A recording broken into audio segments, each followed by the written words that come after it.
to the 31st Hayley-Roxanna Crafts quick crochet video, where I share information, hints and tips on one area of crochet in a short video. In this video, I am focusing on how to block your crochet. Blocking crochet involves shaping and settling the final size and shape of a crochet project using moisture, usually water or steam, and pinning it out to dry. Blocking helps to even out tension, open up stitch patterns, and create a more finished look.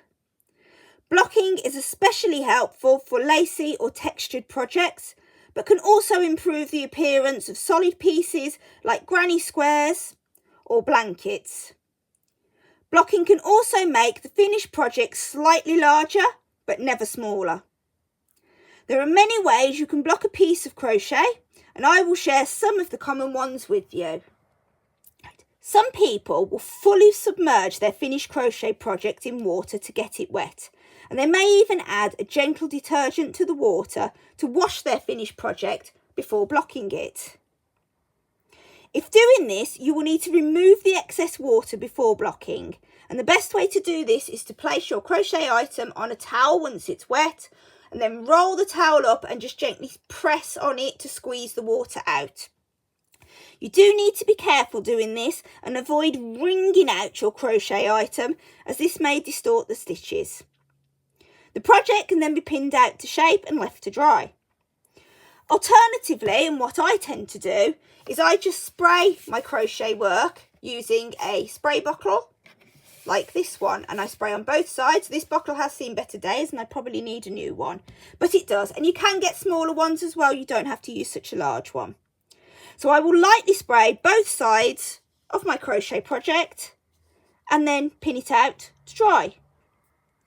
Another alternative is to pin your project to shape first and then lightly steam it with a steam iron with the steam setting on, or you can use an actual steamer.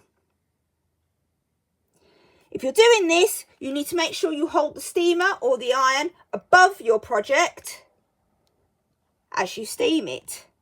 And particularly if using an iron, you do need to be careful that you don't allow the iron to touch your work, particularly if you've used acrylic yarn, as this could melt the yarn. Which option you choose to wet your work may depend on what you're making and the yarn used, as well as personal preference. When it comes to pinning out your projects to dry, there are a number of options. When I am blocking granny squares like this, or other small crocheted squares, I use this wooden blocking board. This comes with pegs that you slot into the holes to the size that you want your square to be. And then you just pop your work over the pegs onto the board and leave them to dry. Another alternative is using blocking mats, which can be particularly helpful with larger projects, as blocking mats often fit together like jigsaws.